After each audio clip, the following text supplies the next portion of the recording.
Bob Ricker es un hombre cambiado. Una caída que lesionó una porción de su cerebro ha transformado su personalidad. It's like you're not 51 anymore. You actually get reversed and you're only 15 again. And I want to play. There's nobody to play with, so she gets it. I can't go out. I can't go down to my friend's house because he's not 15 anymore either. And he's working. Many times I've said to him, you've got to think about how old you are. But he doesn't. He doesn't have a clue, like you said. He does not feel 51. That's a good thing. I wished I could feel that way. But sometimes depending on my day at work, it's very tiresome to come home to a teenager.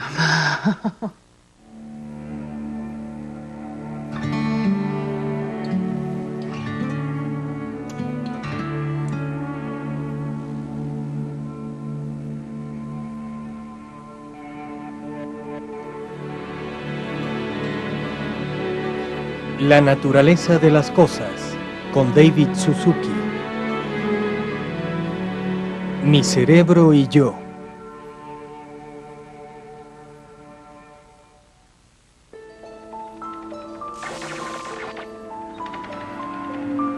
¿Quién soy? ¿Qué constituye el yo que parece flotar en el fondo de todos mis pensamientos conscientes? Los científicos han aprendido mucho sobre la parte del cerebro en la que se procesan los colores. Se transforman los sonidos en sinfonías.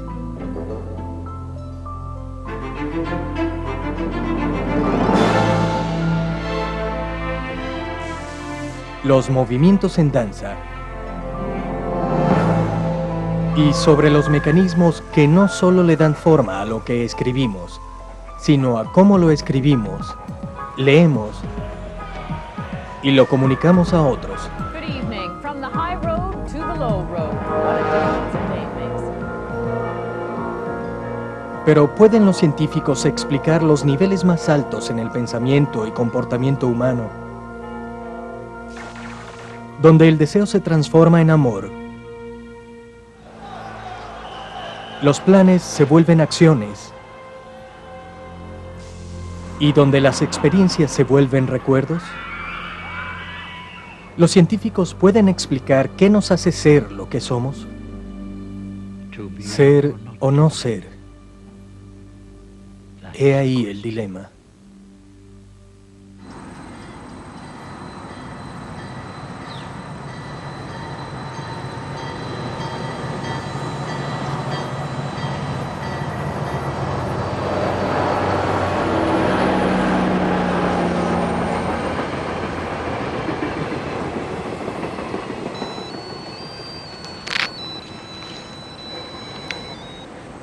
Hello.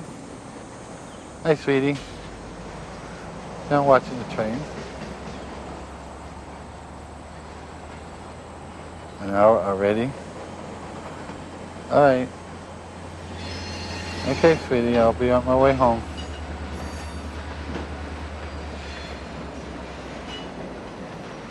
March 19th, 1998, Thursday. Well, it's your big day today for coming home. It has also been 5 weeks today since you have been in the hospital. I have to say, you have no emotions at all. I am sorry for being frustrated, but it is very hard to deal with a person I don't even know anymore. Tonight I slept on the couch, and after you being away for 5 weeks, it did not bother you in the least. I don't know how to get through to you. You do not show any emotion to me at all. No kisses, no hugs, or I love yous.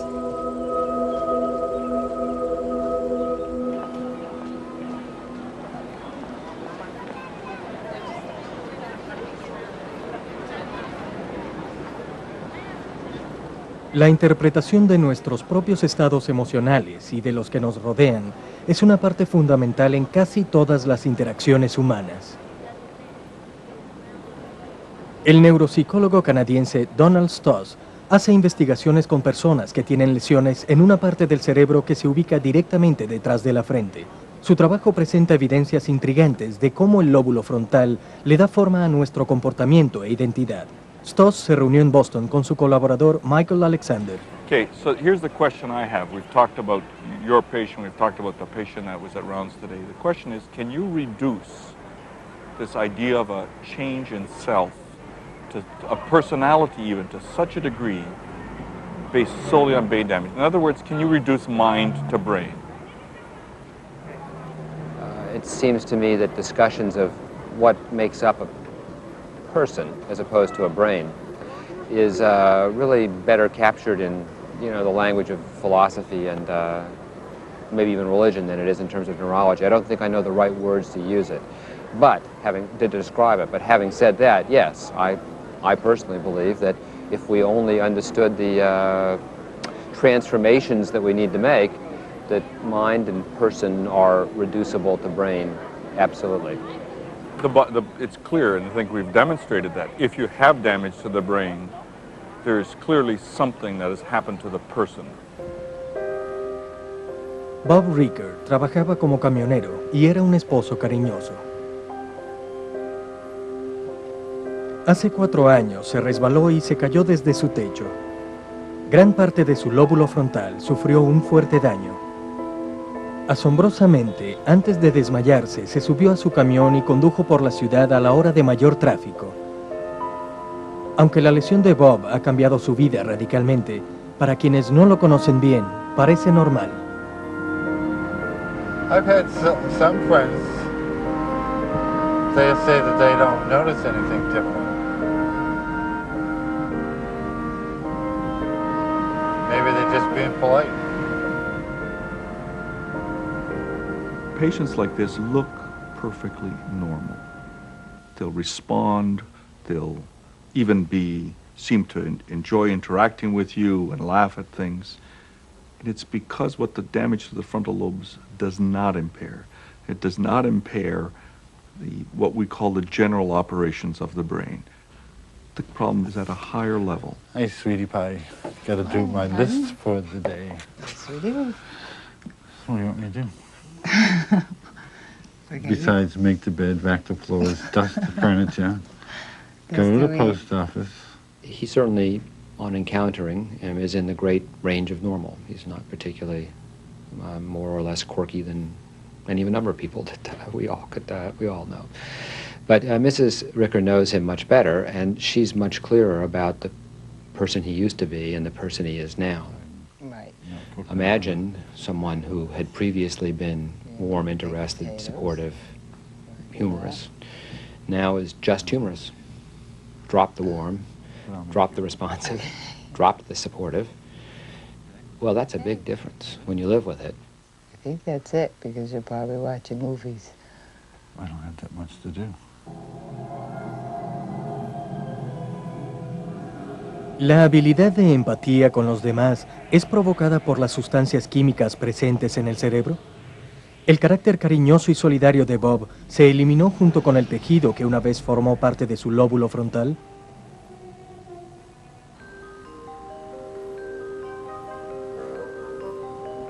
Al estudiar pacientes con lesiones en el lóbulo frontal, Donald Stoss descubrió lo difícil que es explicar científicamente algo tan abstracto como el cambio de personalidad. You give them IQ tests. IQ tests are often perfectly normal. You give them tests of vision, other things, they're perfectly fine.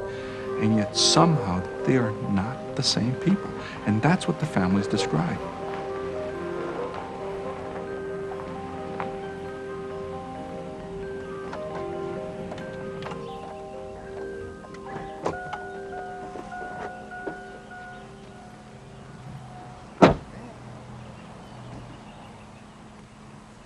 Hey, Dr. Stuss. How you doing? How are you You're today? fine. Good to see you.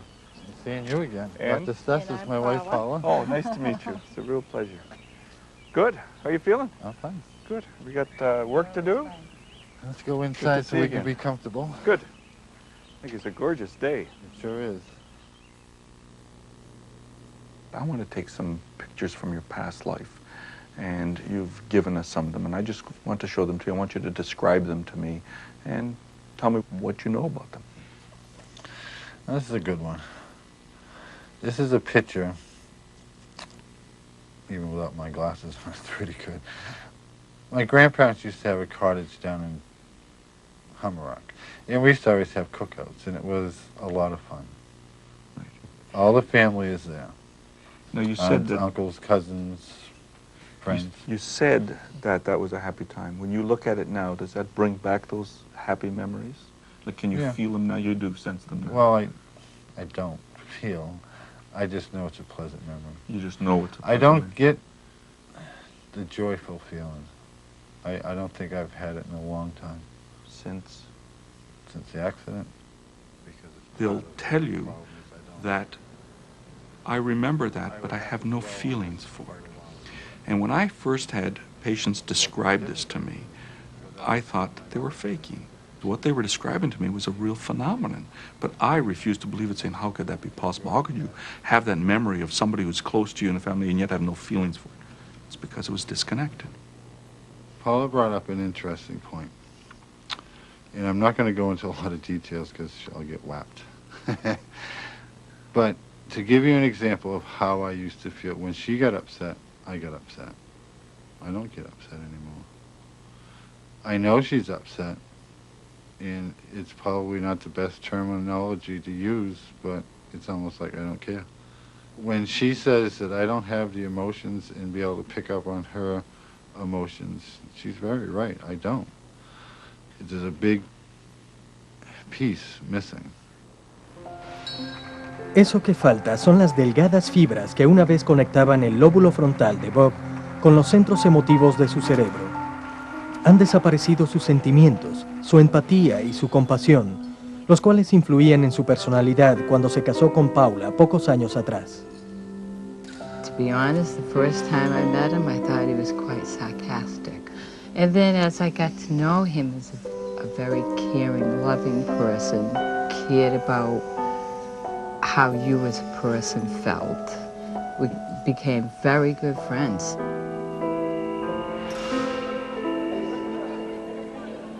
We were always joking, laughing. We talked for hours. I mean, we could talk about everything.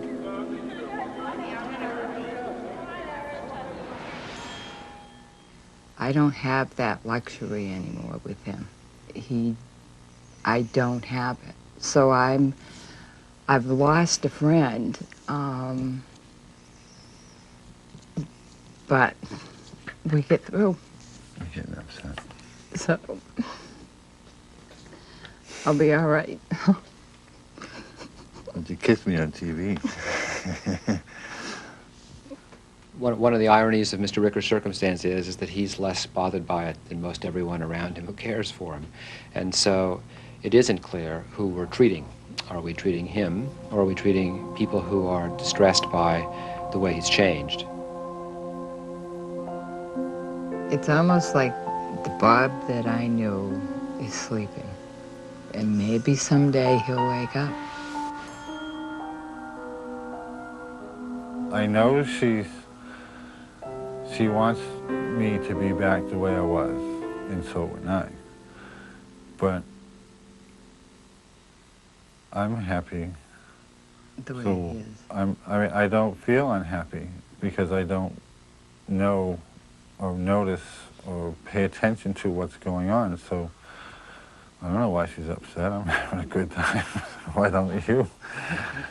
He's not simply immature. He's lost a capacity of modulated behavior that he had developed through teenage and adult life.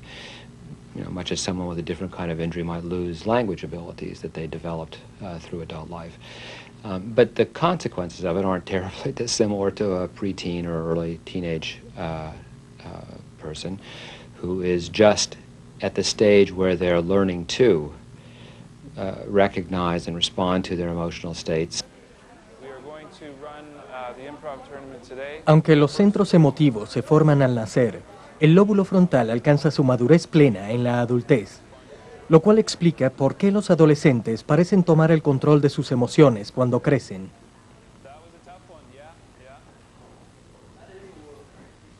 También es claro el peso que tienen los padres y profesores en la neuroarquitectura que se forma dentro de ellos. So you have to put yourself, yeah, you have to put yourself into their position.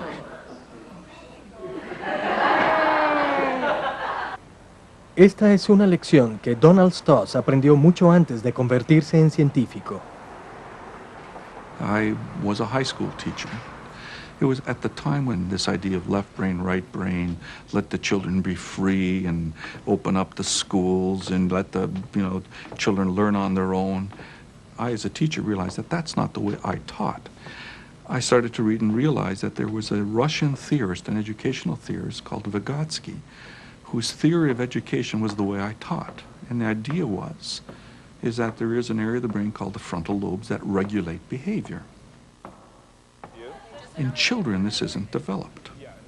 And what one has to do then is to, in one sense, become the frontal lobes of the child. Then, as the child grows, the educator becomes less and less of the frontal lobes of the individual, and the person's own frontal lobes take over to regulate themselves.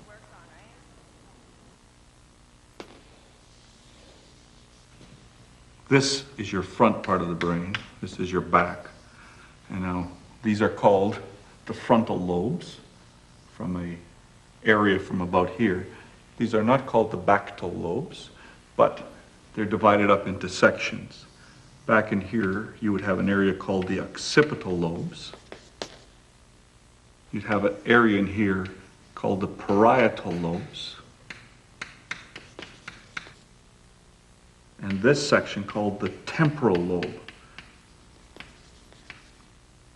What's important here is what you get in this area is vision occurs back in here. You'll get at the front part of this sensation and hearing. But in each of these areas, so vision is here, sensation is here, hearing is here, information goes forward to one of these areas, and whatever they come up with goes to the frontal lobes. So every perception, every sensation, every thought has access to the frontal lobes. It's an extremely important concept. But this area of the brain also is connected with feeling. Muchas de nuestras acciones y comportamientos son inducidos por nuestros sentimientos. Se originan en la parte más antigua del cerebro, conocida como el sistema límbico. Mientras nuestros sentidos exploran el mundo recogiendo detalles y percepciones, esta información pasa hacia adelante donde está el lóbulo frontal. Cuando algo inesperado ocurre, el lóbulo frontal cobra vida y se comunica con el sistema límbico para que éste responda apropiadamente. Cuando recibe los sentimientos, la parte pensante del lóbulo frontal procesa su significado. El resultado puede ser reír, gritar o hasta salir corriendo. Este complejo sistema que involucra millones de neuronas nos da las herramientas para interpretar, reflexionar y responder al mundo que nos rodea.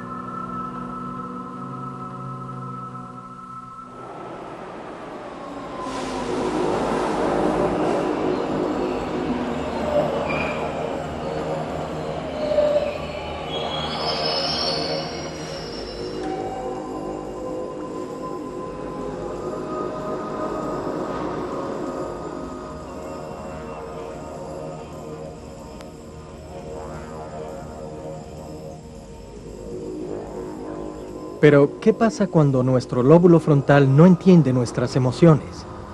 ¿Aún podemos interpretar el significado de los eventos que se presentan ante nosotros o sentir el peligro cuando aparece imprevistamente?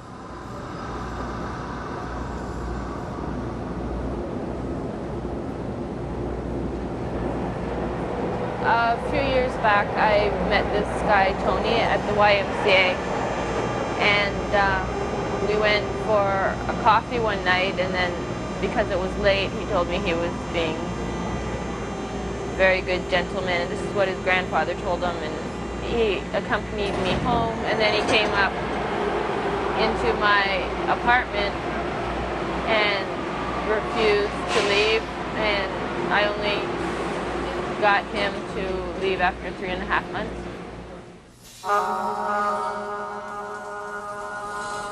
Durante toda su vida, Christina Buffy ha tenido problemas juzgando la intención de los demás.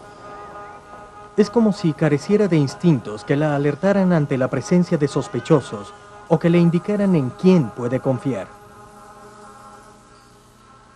When she was living on her own, she would speak to people on the street that were construction workers and tell them her life story, and she would invite people to her apartment that she didn't really know, and she'd have cameras stolen and different things. I've made a lot of mistakes with my judgment, and I've always wondered why.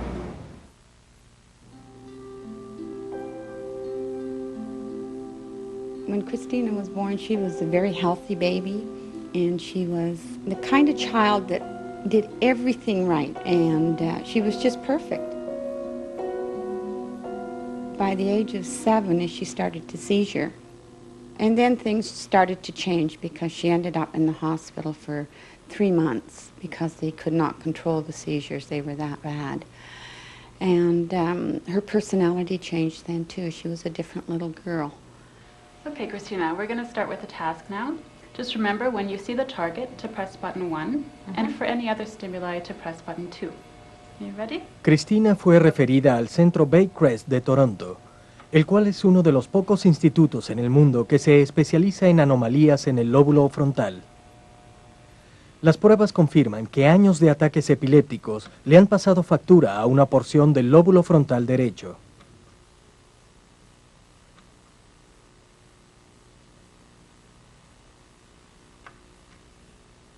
When you did have problems with judgment, tell me how that happened. Like, and was it because you were just distractible, or you didn't care, or how did you feel when you made a bad judgment? Tell me about it. People seem to come out of the woodwork where I was concerned. It's usually because I don't want to hurt somebody's feelings at the beginning, and where I should actually tell them where to go. And then I find myself in too deep.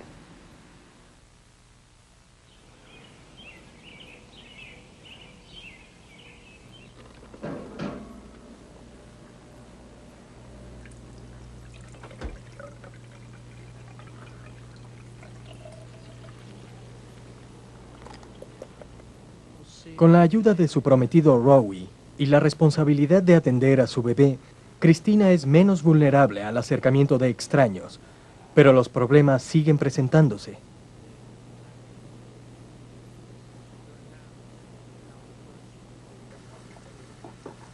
You were being followed from the subway, this guy? Why did you let him in the first place?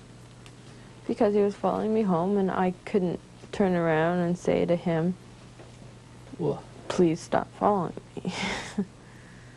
Why not? Because he told me how sensitive he was.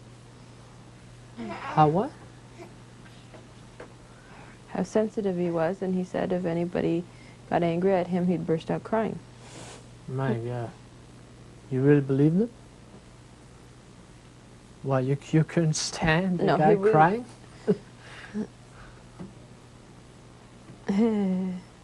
Los infantes no pueden controlar sus emociones. Esto se debe a que las conexiones que llevan las señales del sistema límbico al lóbulo frontal deben crecer. En el caso de Christina, esas conexiones se dañaron, por lo que se le dificulta controlar sus emociones e interpretar su significado. I have gone through many learning the hard way. The reason for emotions is they tell you it's good or bad. In the past, if you've learned something, you just say, whoa, that's bad.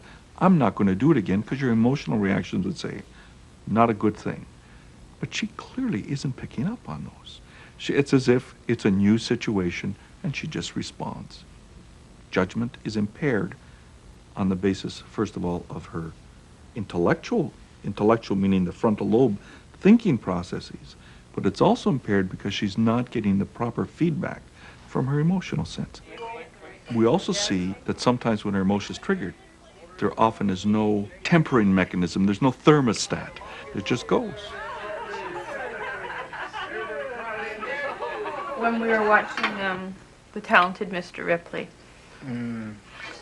I don't know if people here have seen it. Have you seen it? Yeah, I have seen it. It's very, he has some very barbaric behavior. What I expect. And very, the movie wasn't at all what I expected. I thought it was going to be a love triangle. Yeah. And I thought it was going to have. when he clobbers this guy, I just broke out laughing hysterically. Like that? In the theater? No, I saw a video I saw it here, and my mother looked at me and she said, you have a very warped sense of humor. Or morbid sense of humor. Because he clubbered the guy? Yes! What's so funny about that? Is it the way he did it, or what? That's not a very good solution to your problem.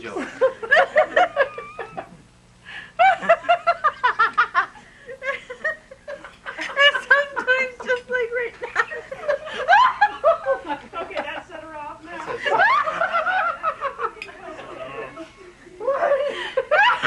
Oh no, my goodness. You got an earplug? Sometimes when I start laughing, I can't stop. It's a release, I think. Your frontal lobe filters whether when it's appropriate to use your emotions, such as laughter, or depression, or sadness, or mourning, and when it's not, and like how to use it, or when to use it, and to what extent to use it. And this happens to me quite often.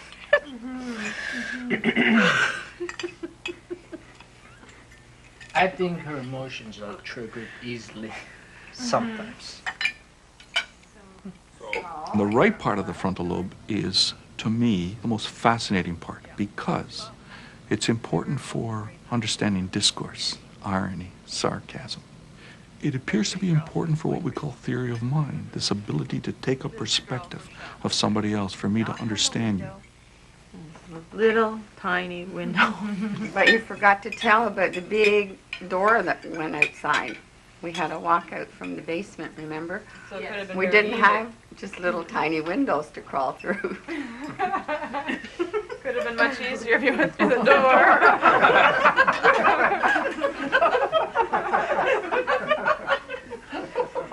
It's important for humor. Not all kinds of humor. So you can have right frontal lobe damage and people will get the sarcastic humor, but they won't understand the subtleties of humor. Nuestro lóbulo frontal combina lo que sentimos con lo que pensamos, y no hay lugar donde esto se haga más evidente que en un local donde se presentan comediantes. Dolphins. I had a chance to travel all across Canada this year, ladies and gentlemen, and I can tell you, this is the question on everyone's lips here in our bilingual country. Do French people think the song We Are the Champions is about mushrooms? Es lo ilógico y los giros inesperados lo que nos hace reír.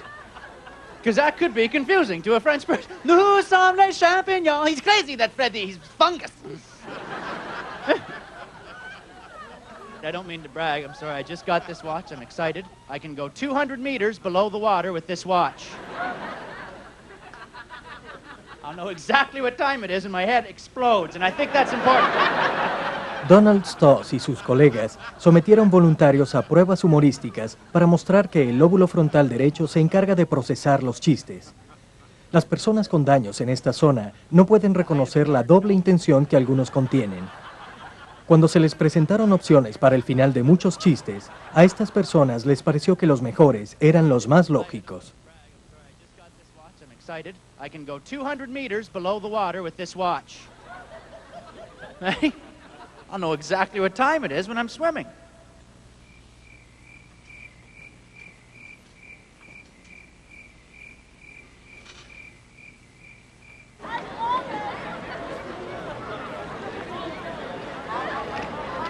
Right now, I say the word go. The cue word is go. So anytime after you hear the word go, you can just let it. Anytime after you hear the word go. When you hear the word go, you just let it, okay, darling? Anytime. Para entender un chiste, se ponen en juego una serie de interacciones complejas de pensamientos y sentimientos. Es una experiencia individual, pero que por lo general compartimos con otros.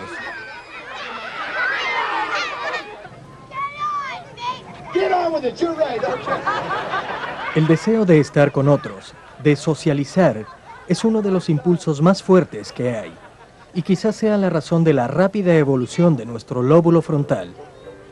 Este ocupa la tercera parte de nuestro cerebro y es mucho más grande y desarrollado en humanos que en los otros primates. Donald Stoss cree que el lóbulo frontal empezó a crecer más cuando nuestros ancestros empezaron a vivir en grupos más grandes. The size of the frontal lobes, the evolutionary development and the development of a child, all strongly suggest that the frontal lobes are key to what defines us as humans, to make the appropriate judgments, to live in appropriate harmony with others, to understand and be sympathetic to others, to judge appropriately, to be open and accepting, that all of those follow with the frontal lobe development. Pero, ¿qué significa cuando nos sentimos menos que humanos?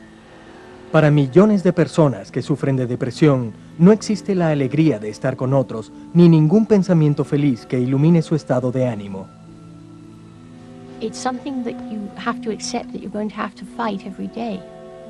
When I'm really, really depressed, sometimes I clean frantically, because if I don't keep moving, I feel as though I'll never move again.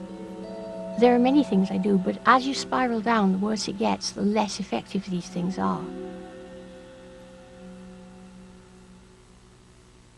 Hi, Virginia. I'm Helen Mayberg. Thank you so much for coming to talk to me about our study. What we're trying to do is we're trying to get a handle on what areas of the brain basically control the sad experience that's such a major part of everyone's depression.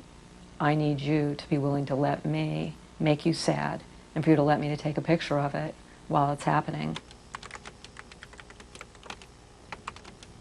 Imagínense escribir sus emociones más oscuras para luego evocarlas. Es una forma que usan los científicos para entender el balance entre los pensamientos y los sentimientos, el cual varía fácilmente durante la depresión.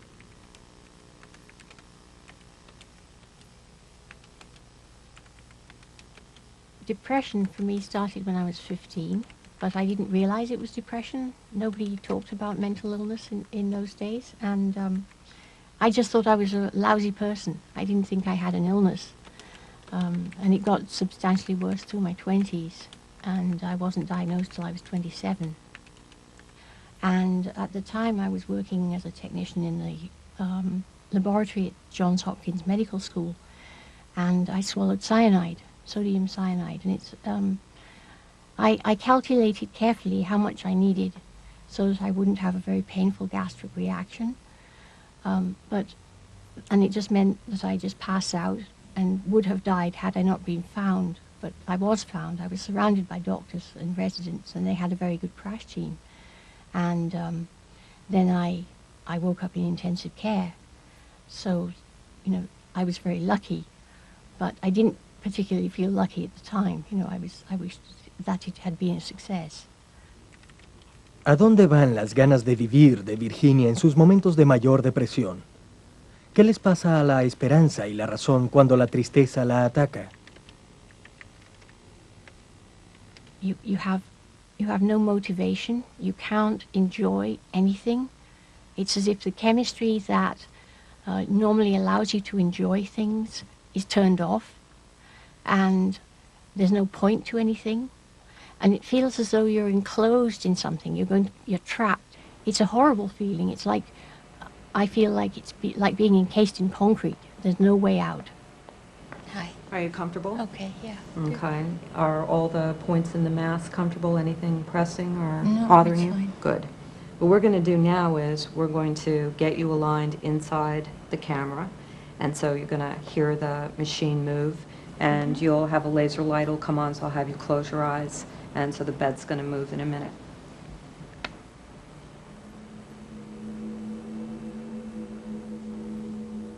Por primera vez, un aparato como este permite a los científicos ver el cerebro viviente en plena acción. Así pueden estudiar las experiencias cotidianas y también redefinir nuestras ideas sobre las enfermedades mentales.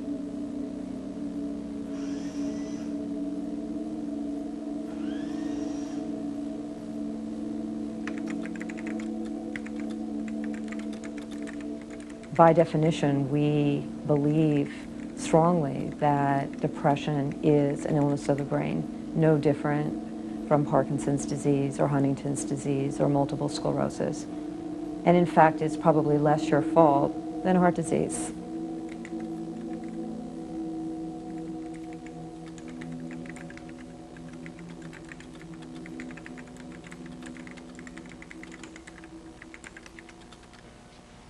What we're going to do, Virginia, now is we're about ready to start with the mood experiment. I'm going to bring the monitor down so that you can read your script, which I've got typed on the monitor, just like what you did. You tell me if it's easy enough to see. It's fine. It's fine. Okay.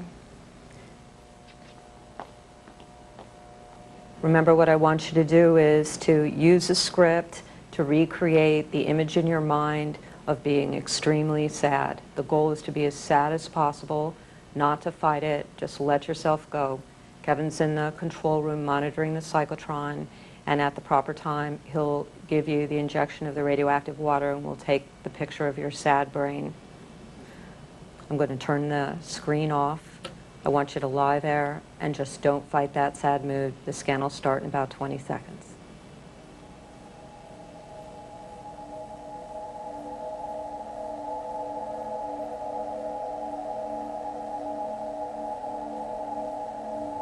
Mientras Virginia se adentra en la tristeza, esta compilación de imágenes procesadas ilustra una transformación notable. A medida que Virginia siente que el significado y la motivación son succionados de su vida, el lóbulo frontal de su cerebro se apaga.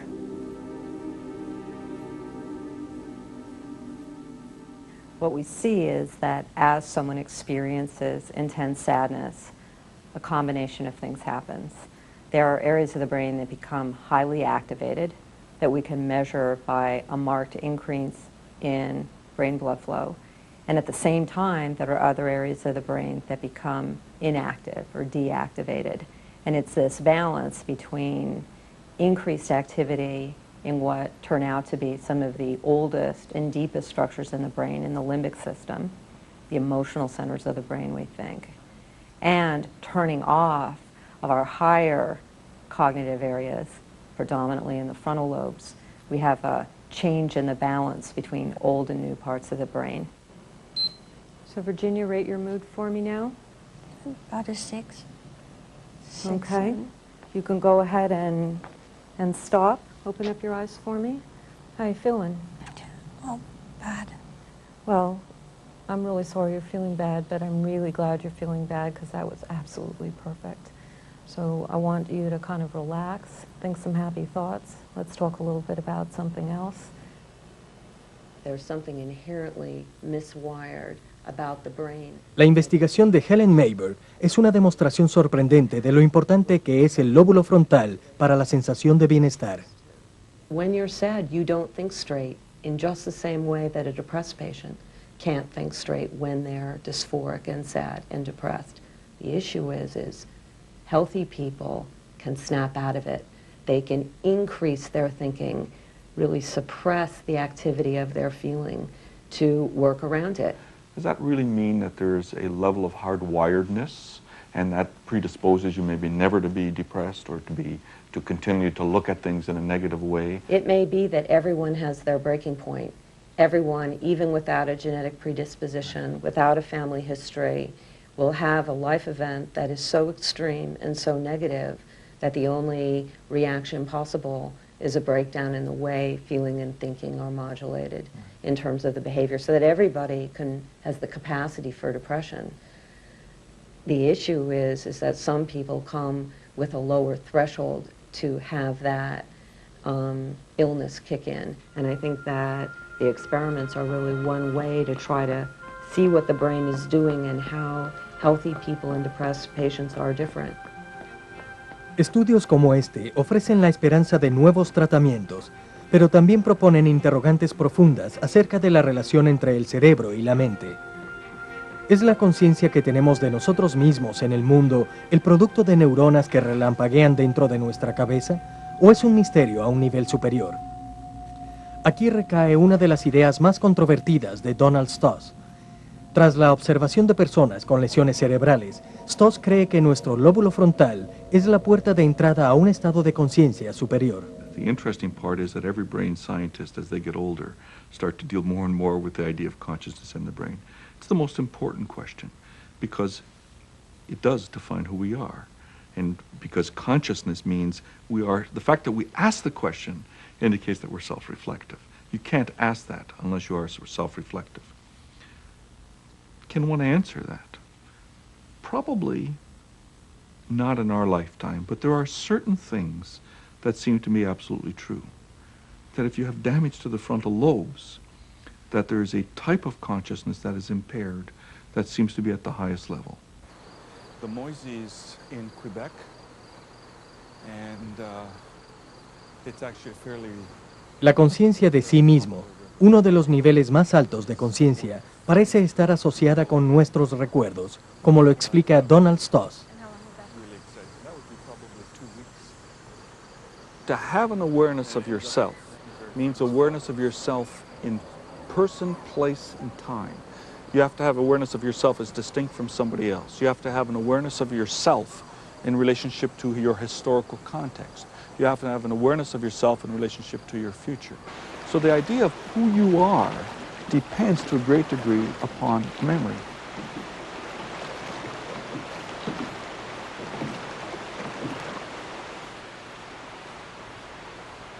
Hay muchos tipos de memoria, pero Donald Stoss y sus colegas hacen dos distinciones importantes: memoria episódica y memoria semántica. If you think of the concept episode, that gives you a good framework of what episodic memory is. It really means something that has happened in a particular time, particular place. It usually is something that's very personal to you and has a lot of emotional content, so much so that it becomes part of you.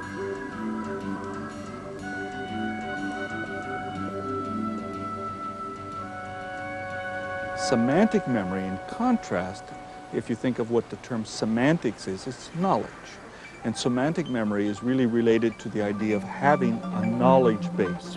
It tends to be devoid of emotional contact. It tends to be much more generic. So if I would ask you, what's the capital of Italy, and you said Rome, that's semantic knowledge. That'd be a semantic memory. If I would ask you if you've ever been in Rome and what's the best time you've ever had there, and you told me that, that would tend to be an example of episodic memory. One is much more general. You can't figure out when and where you've learned it. The other is much more personal and intimate and attached to who you are. What the frontal lobes do is take you from your past to the present to the future. So it is the memory of time. It is the memory of your personal time, of how your past enables you to act in the present and to predict the future. And there has been a great saying about people who have frontal lobe damage, at least of certain kind, is that they live in the perpetual present. Perhaps you can tell us your name. William Kent Cochran. And how old are you? What year is it? Guess what year it might be. When were you born? 1951. What year might this be? 94? 2000. Wow. So that makes you how old? 49. 49.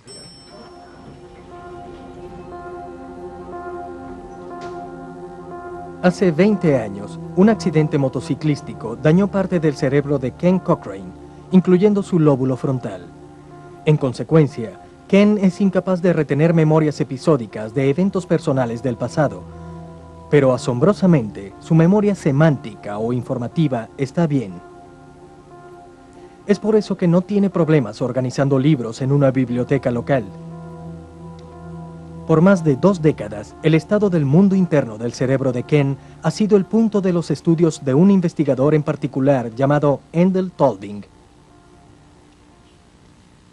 Next, we're going to play a sort of a game. I'm going to show a couple of words.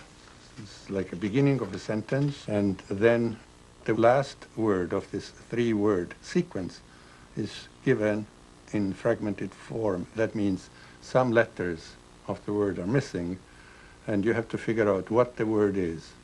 And to make it more interesting, we'll bring your mother into this game too, and you two are now like going to compete. Who can get it better, she or you? All right. Mrs. Cochran, come in. Now, I'll show it to you both, and don't blurt it out. You simply say that you got it. You know what it is. Just wait until the other person has a chance to get it too, all right? If you got it, just say so, but don't say the word. Yeah. You got it? I Mrs. Cochran? have no idea. He's way ahead of me. You're just ordinary, normal person. What is Mosquito. it? Mosquito. Very good. Look at what he's doing. I know. No, okay. You got it, say yes. Yeah. You got it. Mrs. Cochran. There's no way I can do this. What is it? Hedgehog. Hedgehog. Simple, right? It's so sure it's so simple. Isn't it? Hedgehog. Hedgehog. Yeah. Yes, it's very simple. Okay. Okay, try one more. This is a difficult one. Yeah. You got it. Remarkable. What is it? Center. Centaur, yeah.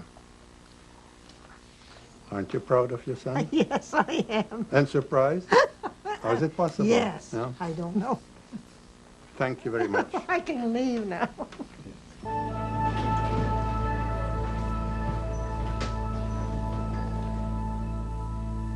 La falta de memorias personales del pasado no ha afectado la inteligencia de Ken o su habilidad para aplicar el sistema Dewey de clasificación.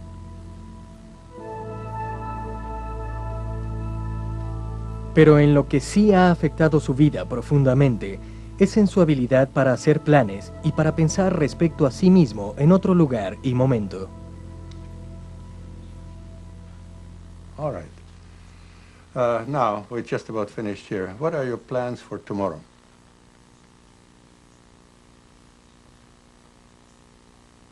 It's tomorrow Saturday. Is it Saturday? Are you sure? You can look at your watch. No, it's Thursday, Friday. Yeah. So what are your plans for tomorrow? Go to work, I guess. Where do you work? The library. Yes, very good. What do you do there? Reshelve books. Reshelve books. Excellent.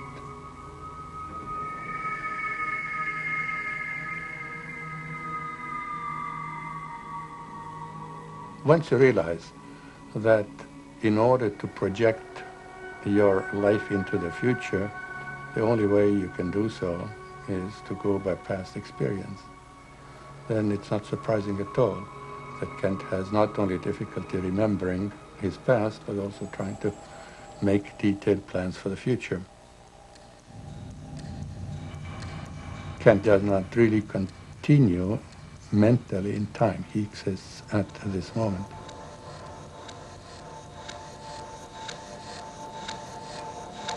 It's important to understand that there's a hierarchical organization of consciousness. So if I had an injury where I'm dealing with information strictly on a factual level, that's a level of consciousness. If I move up a step higher, it's a level of self by which we sculpt who we are in the world through our decisions. But then there's another level above and beyond that, which in my personal opinion also includes the frontal lobes, which integrates all of these, and how I, with all of those aspects of myself, fit together. So what memory does is it gives us, in essence, the continuity of ourselves, the continuity of consciousness. You can plan for what's going to happen today, tomorrow, much longer in the future. And that really is the essence of being a human, to have a continuity over a long period of time. Quizás el misterio de qué nos hace seres conscientes nunca se descubra. Pero los estudios de Donald Stoss de personas con lesiones en el lóbulo frontal establece interrogantes interesantes sobre los pensamientos, sentimientos y comportamientos que nos hacen humanos. The frontal lobes are exceptionally important for the development of who we are as people, of how we see ourselves in the world, and how we interpret the world. It makes me feel good to know that there is something physical that they can actually make a picture of and say, you know, this is your brain when you're depressed and this is your brain when you're not depressed, and there is a real physical difference. I find that incredibly encouraging.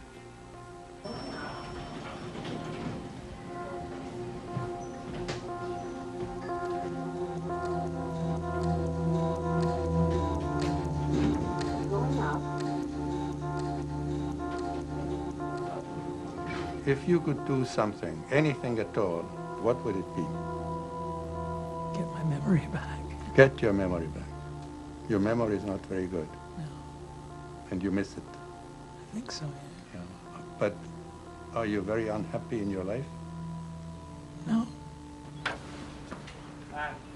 Bye.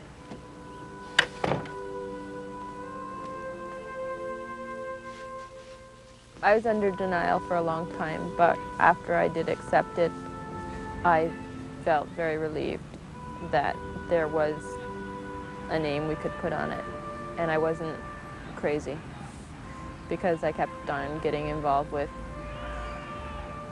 what I call crazy people.